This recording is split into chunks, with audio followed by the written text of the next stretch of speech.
നബി ചരിത്രത്തിന്റെ ഓരത്ത് ചരിത്രാസ്വാദനം ഭാഗം 56 മിന്നലാക്രമണം. രചന ആരിഫ് സെയ്ൻ. ശബ്ദം നൽകുന്നത് ആറാട്ടുപുഴ ഹക്കിം ഖാൻ. മിന്നലാക്രമണം. പ്രവാചകൻ സല്ലല്ലാഹു അലൈഹി വസല്ലമയുടെ ശരീരം മക്ക വിട്ടുവെങ്കിലും മനസ്സ് പാതി അവിടെ തന്നെയായിരുന്നു. തന്റെ ബാല്യ കൗമാര യൗവനങ്ങളുടെ പരാഗങ്ങളേറ്റുകിടക്കുന്ന മണ്ണാണത്. സ്വന്തം പൂർവികരുടെ അസ്ഥികൾ അലിഞ്ഞുകിടക്കുന്ന നിലമാണത്. മക്കയിൽ നിന്നുള്ള കാറ്റിന്റെ അലകളിലേറി വന്നെത്തുന്ന ചെയ്തികൾക്കായി നബി സല്ലല്ലാഹു അലൈഹി വസല്ലം ചെവി വട്ടം പിടിച്ചു. ഖുറൈശ് എന്തു പറയുന്നു, അവരുടെ അടുത്ത നീക്കം എന്ത് എന്നതൊക്കെയാണ് മക്കയിൽ നിന്നുള്ള വാർത്തകളിൽ കാര്യമായി അദ്ദേഹം ചികഞ്ഞത്. വാർത്തകളൊന്നും അത്ര ശുഭകരമായിരുന്നില്ല. തങ്ങളുടെ നാടിനെ നെടുകെ പിളർത്തി കടന്നുകളഞ്ഞ മുഹമ്മദിനോടും കൂട്ടരോടുമുള്ള കലി നാൾക്കുനാൾ പതഞ്ഞുയരുകയാണ് ഖുറൈശികളുടെ മനസ്സിൽ. യഥ്രിബ് ദേശത്ത് മുഹമ്മദ് നാൾക്കുനാൾ സ്വീകാര്യത നേടുന്നതിന്റെയും തികവുറ്റ ആസൂത്രണത്തോടെ ഒരു മാതൃകാ സമൂഹം കെട്ടിപ്പടുക്കുന്നതിന്റെയും വിവരങ്ങൾ അറിഞ്ഞ് അവരുടെ രോഷം ശതഗുണീഭവിച്ചു. മക്കക്കാരുടെ തന്ത്രശാലിയായ നേതാവും ബുദ്ധികേന്ദ്രവുമായ അബൂ സുഫിയാൻ യഥ്രിബിലെ സ്വാധീനമുള്ള ഔസ് ഖസ്റജ് ഗോത്രങ്ങൾക്ക് കത്തുകൾ എഴുതി യഥ്രിബിന്റെ ചിരപുരാതനമായ ആചാരങ്ങളെയും രീതികളെയും അനാദരിക്കുന്ന മുഹമ്മദിനും അനുയായികൾക്കും അഭയമേകുന്നത് അറബികളുടെ പ്രതാപം മെതിച്ചു കളയുന്നതിനൊക്കുമെന്നായിരുന്നു കുറിമാനങ്ങളുടെ ആകത്തുക. എന്നാൽ ഔസും ഖസ്റജും ഭിന്നതകൾ മറന്ന് പൊതുവിശ്വാസത്തെ നെഞ്ചേറ്റിയതിനാൽ കുറികൾ മരുക്കാറ്റിനോടൊപ്പം ധൂളികളായി വാനിൽ വിലയം പ്രാപിച്ചു. ഖുറൈശ് ആശ കൈവിട്ടില്ല. അവർ പ്രവാചകൻ സ്വല്ലല്ലാഹു അലൈഹി വസല്ലമയുടെ പ്രത്യക്ഷ എതിരാളി അബ്ദുല്ലാഹ് ബിൻ ഉബയ്യിനുള്ളൊരു കത്തിനൊടുവിൽ തങ്ങളുടെ ചങ്ങാതിയെ യഥ്രിബിൽ നിന്ന് പുറന്തള്ളിയില്ലെങ്കിൽ അവിടുത്തെ പടയാളികളെ കൊന്നൊടുക്കാനും സ്ത്രീകളെ ബലാത്കാരം നടത്താനുമായി തങ്ങൾ അവിടെ എത്തുമെന്ന് ഭീഷണി മുഴക്കി. നബി സല്ലല്ലാഹു അലൈഹി വസല്ലമയുടെ സമർത്ഥമായ നീക്കത്തിലൂടെ ഇബ്നു ഉബയ്യിന്റെ മനസ്സിലുണർന്ന മോഹം നീർപ്പോള പോലെ പൊട്ടി. ഖുറൈശ് നിരാശരായില്ല. അവർ യഥ്രിബിലെ യഹൂദ ഗോത്രങ്ങളെ സമീപിച്ചു. ലക്ഷ്യം വേറെ വേറെ ആയിരുന്നെങ്കിലും മാർഗം ഇരുകൂട്ടരുടെയും ഒന്നായിരുന്നു. മുസ്ലിങ്ങളുമായി പരസ്പര സഹകരണത്തിന്റെ കരാറിൽ ഒപ്പിട്ടുവെങ്കിലും ചില യഹൂദ ഗോത്രങ്ങൾ ഖുറൈശുമായി അന്തർധാര സ്ഥാപിച്ചു. മദീനയെ സാമ്പത്തികമായി ഉപരോധിക്കുന്നതടക്കം മുസ്ലിങ്ങളെ ദുർബലരാക്കുന്ന നീക്കങ്ങൾ ശക്തമായി. ഇനി മക്കക്കാർ നടത്തുന്ന വാണിജ്യ യാത്രകൾ ഓരോന്നും യഥ്രിബിലേക്ക് പലായനം ചെയ്ത് തങ്ങളെ കബളിപ്പിച്ചുവെന്ന് മേനി പറയുന്ന മുഹമ്മദിനും അനുയായികൾക്കുമെതിരെ യുദ്ധസന്നാഹങ്ങൾ സ്വരുക്കൂട്ടുന്നതിനുള്ളതായിരിക്കുമെന്ന് ഖുറൈശ് പ്രഖ്യാപിച്ചു. കച്ചവടത്തിലെ ലാഭവിഹിതം പൂർണ്ണമായോ ഭാഗികമായോ അതിനുവേണ്ടിയുള്ള നീക്കിവെപ്പാണ്. ഒന്നിലധികം തവണ മക്കയിൽ നിന്നുള്ള അക്രമി സംഘങ്ങൾ മദീനയുടെ പ്രാന്തത്തിൽ വരെ ചെന്ന് മിന്നലാക്രമണങ്ങൾ നടത്തി തിരിച്ചുപോന്നു. ഈ പ്രവണത നിയന്ത്രിച്ചില്ലെങ്കിൽ ഒരു സമൂഹമെന്ന നിലയിൽ മുസ്ലിങ്ങൾക്ക് യഥ്രിബിലാണെങ്കിൽ പോലും നിലനിൽപ്പില്ലെന്ന് നബി മനസ്സിലാക്കി. ശത്രുവിന്റെ ധന ശസ്ത്രബലം ശകലീകരിക്കണം. ആക്രമിക്കപ്പെടുന്നതിനു മുമ്പ് ഒരു കേറിയാക്രമണം അതേ വഴിയുള്ളൂ. സമാനതകളില്ലാത്ത ക്ലേശ ദുരിതങ്ങൾ മാത്രം ഏറ്റുവാങ്ങിയ ആലംബഹീനർക്ക് ആലംബമായി സർവാധികാര ശക്തിയുള്ള അല്ലാഹുവുണ്ട്. ക്ലേശങ്ങളും കെടുതികളും മാത്രം ഏറ്റുവാങ്ങി പതിതരായി കഴിയേണ്ട ശക്തിവിഹീനരല്ല ഇനി വിശ്വാസികൾ. മർദ്ദിതരാണവർ. അതുകൊണ്ടുതന്നെ അടിച്ചേൽപ്പിക്കപ്പെടുന്ന യുദ്ധങ്ങളിൽ തിരിച്ചും യുദ്ധം ചെയ്യാൻ ആകാശത്തിരിക്കുന്നവൻ അനുമതി അരുളിയിരിക്കുന്നു. മദീനയിലെത്തി വർഷം 1 കഴിഞ്ഞിരുന്നു. അന്നേരമാണ് ഖുർആൻ സൂക്തമിറങ്ങുന്നത്. യുദ്ധത്തിനിരയാകുന്നവർക്ക് മർദ്ദിതരായതുകൊണ്ടുതന്നെ തിരിച്ചും യുദ്ധം ചെയ്യാൻ അനുമതിയായിരിക്കുന്നു. അവരെ സഹായിക്കാൻ ശക്തിയുള്ളവനാണ് അല്ലാഹു. അടുത്ത വചനത്തിൽ ഖുർആൻ അതിങ്ങനെ വിശദമാക്കി. അന്യായമായി സ്വഗൃഹങ്ങളിൽ നിന്ന് പുറത്താക്കപ്പെട്ടവരാണവർ. തങ്ങളുടെ നാഥൻ അല്ലാഹുവാണ് എന്ന് പറഞ്ഞതല്ലാതെ ഒരു കാരണവുമില്ല. അനുമതി എന്നതിനേക്കാൾ ആജ്ഞയുടെ സ്വരമാണ് ഖുർആനിന്റേതെന്ന് പ്രവാചകന് മനസ്സിലാകും. ഒരു മിന്നലാക്രമണത്തിൽ കുറഞ്ഞ ഒന്നും പര്യാപ്തമാവുകയുമില്ല. ഖുറൈശ് ഭയാക്രാന്തതയുടെ പാരമ്യത്തിലെത്തുക കച്ചവടാവശ്യാർത്ഥം നടത്തുന്ന യാത്രാവേളകളിലാണ്. അന്നേരം അവരെ തടഞ്ഞു നിർത്തി ദുർബലരാക്കുന്നത് ഭാവിയിൽ മുസ്ലിങ്ങൾക്ക് കൂടുതൽ ഗുണം ചെയ്യും. വസന്തത്തിലും ഗ്രീഷ്മത്തിന്റെ പ്രാരംഭത്തിലുമായിരിക്കും സിറിയയിലേക്കുള്ള ഖുറൈശികളുടെ സാർത്ഥവാഹക സംഘങ്ങൾ സജീവമായിരിക്കുക. മദീനയെ ചാരിയുള്ള പുരാതനമായ പാതയിലൂടെയാണ് അവയുടെ കടന്നുപോക്ക്. ഹേമന്തത്തിലും ശൈത്യത്തിലും മക്കക്കാരായ വണിക്കുകളുടെ ലക്ഷ്യം തെക്കുദിക്കിലുള്ള യമനോ അബിസീനിയയോ ആയിരിക്കും. കച്ചവട സംഘങ്ങളുടെ പോക്കുവരവിനെ കുറിച്ച് മദീനയിൽ ലഭിക്കുന്ന വിവരങ്ങൾ കിറുകൃത്യമായിരിക്കണമെന്നൊന്നുമില്ല.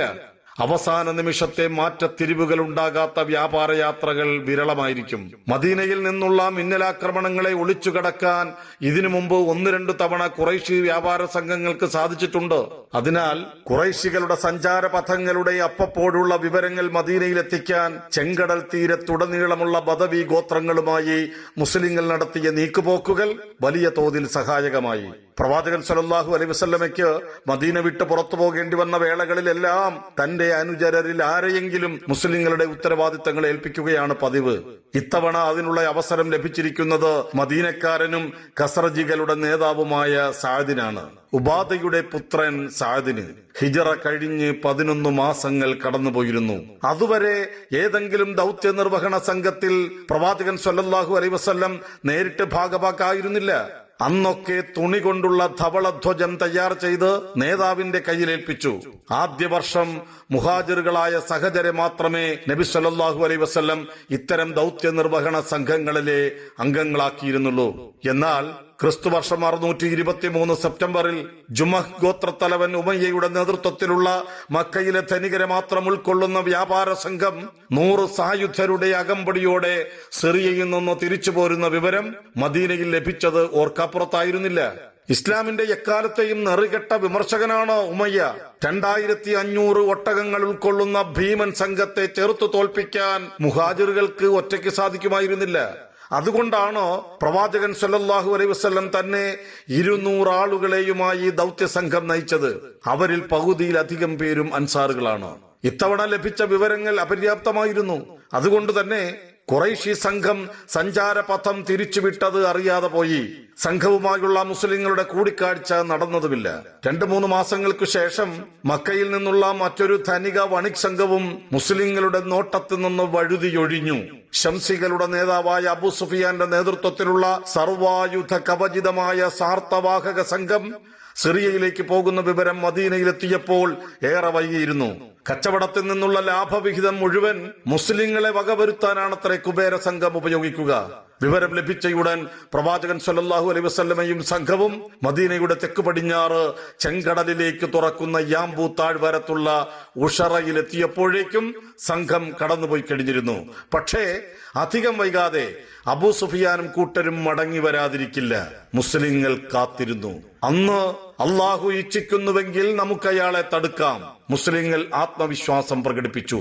ഇന്നുവരെ നേർക്കുനേരെ ഒരു ഏറ്റുമുട്ടൽ നടന്നിട്ടില്ലെങ്കിൽ പോലും യഥ്രിബിൽ ശക്തി പ്രാപിച്ചു വരുന്ന ശത്രുവിനെ കുറിച്ച് ഖുറൈശ് ജാഗരൂകരായിരുന്നു.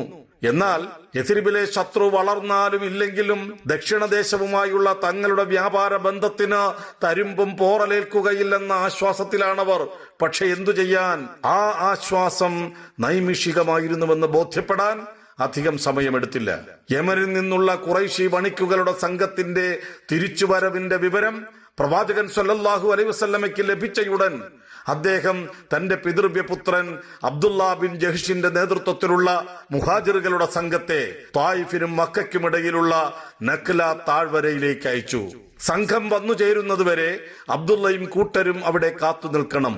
യുദ്ധം നിഷിദ്ധമായ പവിത്രമാസങ്ങളിൽ ഒന്നായ റജബ് മാസമായിരുന്നു അത്. സംഘത്തെ ആക്രമിക്കണമെന്ന ഒരു നിർദ്ദേശവും പ്രവാചകൻ സല്ലല്ലാഹു അലൈഹി വസല്ലം അബ്ദുള്ളയ്ക്ക് നൽകിയിട്ടില്ല.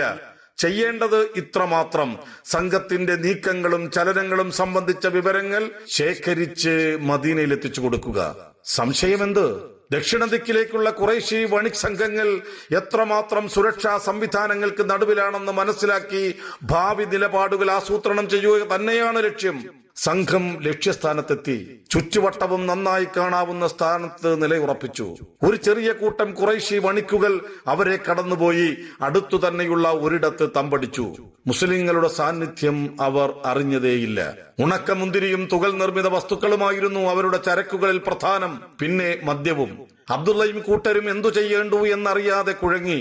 പ്രവാചകൻ സല്ലല്ലാഹു അലൈഹി വസല്ലമയുടെ ഒരേ ഒരു നിർദ്ദേശം വാർത്ത എത്തിച്ചു കൊടുക്കുക എന്ന് മാത്രമാണ്.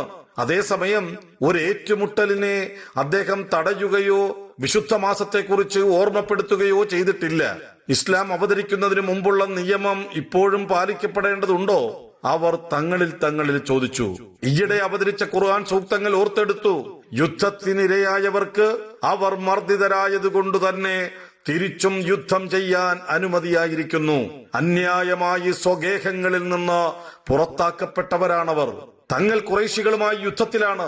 വർഷങ്ങളായി ഇതുതന്നെയല്ലേ അവസ്ഥ? ചുരുങ്ങിയത് കച്ചവടക്കാരിൽ 2 പേരെങ്കിലും മഖ്സൂമികളാണെന്ന് അവർ തിരിച്ചറിഞ്ഞു. മക്കയിലെ ഗോത്രങ്ങളിൽ പ്രവാചകനോടുള്ള ശത്രുതയിൽ ഏറ്റവും മുമ്പിൽ നിൽക്കുന്ന ഗോത്രമാണ് മഖ്സൂം. റജബ് മാസത്തിലെ അവസാനത്തെ പ്രഭാതമായിരുന്നു അത്.